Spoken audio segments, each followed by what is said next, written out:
всех на канале Путь Инвестора, с вами Артем. И в этом ролике вы узнаете 5 недооцененных акций на дорогом рынке Соединенных Штатов. Для чего нужна вам эта информация? Первое, так как мы находимся в пузыре, эти бумаги не очень сильно упадут, соответственно они являются защитными, при этом они имеют потенциал роста. Поехали! Сначала попытаюсь вам рассказать, почему, на мой взгляд, сейчас мы находимся в пузыре. На ваших экранах исторический график по показателю P/E. P/E это у нас показатель, который оценивает компанию по количеству годовых чистых прибылей. Соответственно, сейчас по индексу S&P 500 на данный момент средний показатель 34,79. Так вот, выше 30 этот показатель был всего лишь 3 раза за всю историю. Первый раз в 29 году, когда у нас была Великая депрессия. Дальше это был 99 год, когда у нас был пузырь доткомов. И, соответственно, сейчас мы находимся также выше этого критического уровня, выше 30. Именно поэтому я считаю, что коррекция неизбежна. Какой она будет? Резкой и болезненной или медленной и продолжительной? Я не знаю и не знает никто. Но мы с вами обязаны подготовиться. Именно поэтому сейчас вы узнаете 5 акций, которые вы можете купить, тем самым защититься на тот случай, если у нам предстоит действительно серьезное падение. На моем канале я всегда стараюсь для вас делать уникальный контент, который вы не найдете ни на каком другом канале на YouTube. При этом мне всегда хочется от вас получать больше обратной связи, больше комментариев, больше лайков. Именно это меня мотивирует на создание более качественного контента, и моя задача делать его регулярно. Поэтому просьба к вам: обязательно оставляйте ваши комментарии, давайте обратную связь и ставьте ваши лайки. Ну давайте начнем. Как обычно, для вас я сделал табличку из этих 5 компаний, вы всегда можете найти ее в описании ролика. Первая компания The Goldman Sachs Group, или просто Goldman Sachs, тикер GS, цена на данный момент 327 баксов. Goldman Sachs работает по всему миру как инвестиционно-банковская компания, компания по управлению ценными бумагами и инвестициями. Работает в 4 сегментах: инвестиционные банки, глобальные рынки, управление активами и управление потребителем и капиталом. Для вас я разбил компании по разным секторам. Это компания из сектора Financial. Платит дивиденды в размере 1,53%, P/S 2,17, P/E 13,24. Помним, да, что средний показатель по индексу S&P 500 сейчас порядка 34. Будущий P/E 10 говорит о том, что прибыль будет расти. Net margin, чистая маржинальность 16,7. Очень хороший показатель. Gross margin 75. Earning per share или доход на одну акцию в этом году плюс 10%. Последующие 5 лет каждый год по 16%. Очень крутой показатель. Капитализация 116 ярдов. Долг у компании серьезный. Соотношение долга капитализации 8,26. По снежинке Simply Wall Street мы с вами видим, что у компании справедливая стоимость, хорошая дивидендная история, при этом будущее туманно, в прошлом довольно средне себя чувствовало и здоровье относительно среднее. Если мы будем сравнивать по росту по сравнению с индустрией, то в 2021 году индустрия вырастет на 12,8%, а компания на 11,3%. На прогнозном графике выручки сверху и прибыли внизу мы с вами видим, что выручка немножко будет расти, прибыль примерно останется на текущих уровнях. Технический анализ на дневном таймфрейме рекомендует ее сейчас к покупке. Индекс S&P 500 вырос за последние 5 лет на 111%, а Goldman Sachs на 127%. То есть она последние 5 лет росла лучше, чем индекс S&P 500. Это очень круто. Потоки выручки и прибыли у компании в целом я вижу здесь положительную динамику. ZAX сейчас рекомендует ее к покупке с рейтингом 2, Yahoo также к покупке с рейтингом 2,2. Сайт TipRanks рекомендует ее к умеренной покупке и выдает ей общий рейтинг 8. Прогнозная цена на конец года в лучшем случае $449, что составляет 27% роста. Сейчас я напомню вам, из чего складывается оценка на сайте TipRanks.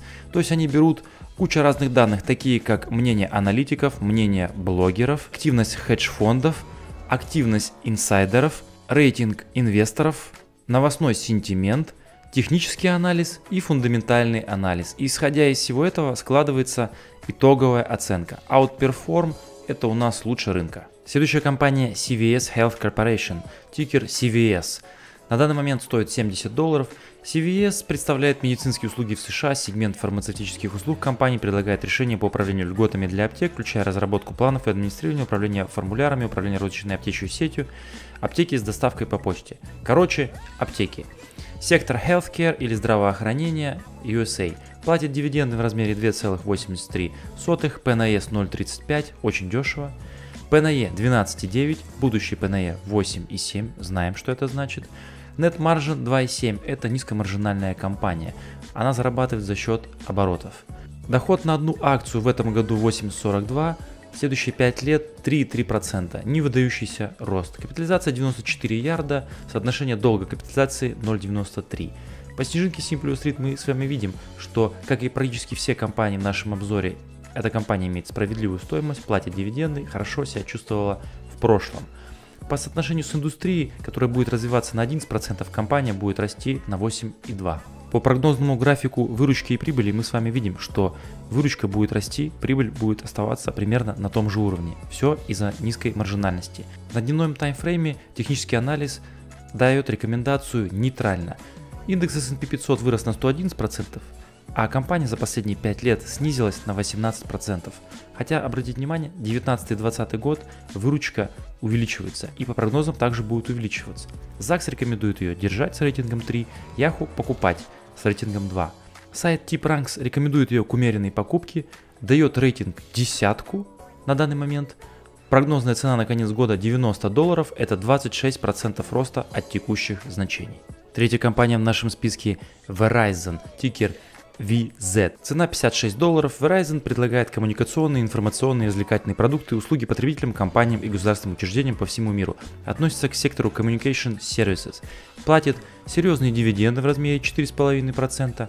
P/E 1,8, P/E 13,03, будущий P/E 10,8. Чистая маржинальность составляет почти 14%, на гроссе 60%. Доход на одну акцию 2,11 в этом году, 2,82 следующие 5 лет. Капитализация 236 ярдов. Соотношение долга капитализации 1,9. Снежинка Simply Street говорит о том, что это отличная дивидендная компания, плюс-минус с адекватной стоимостью и с адекватным здоровьем. Индустрия будет развиваться на 26%, а компания на 5,6%. По прогнозному графику выручки и прибыли мы с вами видим, что плюс-минус останутся они на текущем уровне. Технический анализ на дневном таймфрейме дает рекомендацию нейтрально. За последние 5 лет индекс вырос на 111, а компания на 35%. Мы видим, что потоки у компании в целом очень стабильные. ЗАГС рекомендует держать с рейтингом 3, Yahoo покупать с рейтингом 2,7.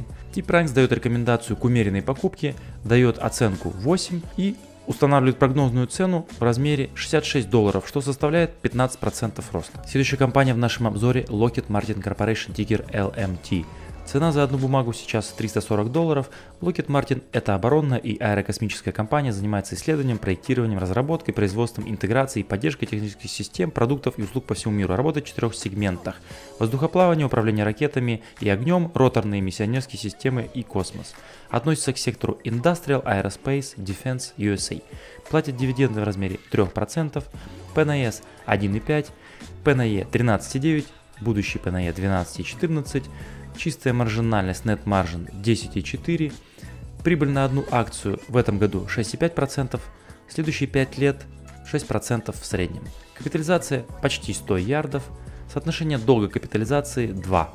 Как видим, снежинка Simply Street практически самая оформленная в нашем сегодняшнем обзоре. Здесь просматривается и справедливая цена, и дивидендная история, и хорошее здоровье, и она перформила в прошлом, и в целом у нее есть какое-то будущее. Индустрия будет развиваться на 23% в этом году, а компания на 4,2%. По прогнозному графику выручки и прибыли мы с вами видим, что выручка будет у компании расти. Технический анализ дает нам рекомендацию нейтрально. Индекс S&P 500 вырос на 111% за 5 лет, а компания на 75%. Мы видим, что это компания с растущими потоками. ЗАГС рекомендует ее держать, Yahoo покупать с рейтингом 2,2. TipRanks устанавливает рекомендацию к умеренной покупке и выдает рейтинг 9. Прогнозная цена на конец года составляет $445, что составляет 24% роста от текущих значений. Последняя компания в нашем обзоре это Tyson Foods, тикер TSN. Цена на данный момент за одну акцию $72. Tyson Foods вместе со своими дочерними предприятиями работает по всему сегменту как продовольственная компания. Работает в 4 сегментах: говядина, свинина, курица и полуфабрикаты. Компания занимается переработкой живого скота и товарных свиней, перерабатывает разделанные туши говядины и свинины. Относится к сектору Consumer Defense, Farm Products USA. Итак, дивиденды в размере 2,45% платит, ПНС 0,63, очень хороший показатель, ПНЕ 13,39, будущий ПНЕ 11,38, опять-таки прибыль будет расти, Net Margin 4,6%, не самая высокомаржинальная компания, прибыль на одну акцию в этом году на 1,46 вырастет, следующие 5 лет в среднем на 4% в год. Капитализация 26 ярдов, это самая маленькая по капитализации компания в нашем сегодняшнем обзоре. Соотношение долга к капитализации 0,73. Снежинка Simply Wall Street говорит нам, что у компании сейчас справедливая стоимость, отличная дивидендная история, компания неплохо себя чувствовала в прошлом и имеет среднюю ситуацию по здоровью. Индустрия будет развиваться в этом году на 12,8%, а компания на 11,3%. По прогнозному графику выручки и прибыли мы с вами видим, что она останется стабильной. Технический анализ сейчас на дневном таймфрейме рекомендует ее к покупке. Индекс S&P 500 вырос на 111%, а компания Tyson Foods всего лишь за последние 5 лет выросла на 23%. Потоки у компаний вроде бы визуально растущие, ЗАГС рекомендует ее держать, Yahoo покупает с рейтингом 2,2, TipRanks рекомендует ее к умеренной покупке, выставляя рейтинг 9. Прогнозная цена на конец года $80, что составляет 10% роста от текущих значений. На этом у меня все. И в конце хотелось бы вам сказать, что пузырей бояться не надо. Когда они лопнут, мы с вами будем заходить на приятных низких уровнях, тем самым усредняя свои позиции. А дальше они все равно отрастут, потому что многолетний тренд, он в любом случае растущий, по крайней мере, в Америке. Она продолжает оставаться технологическим лидером, и это превосходство, я уверен, ни в ближайшем будущем, ни в долгосрочном будущем она не упустит. Прибыли компаний выросли после Великой депрессии, также они выросли после пузыря доткомов, и в дальнейшем они также только будут расти. Я оптимист, чего и вам желаю. Если ролик был вам полезен, не забудьте поставить лайк и подписаться, потому что дальше будет еще интересней. Всем спасибо за внимание, всем пока.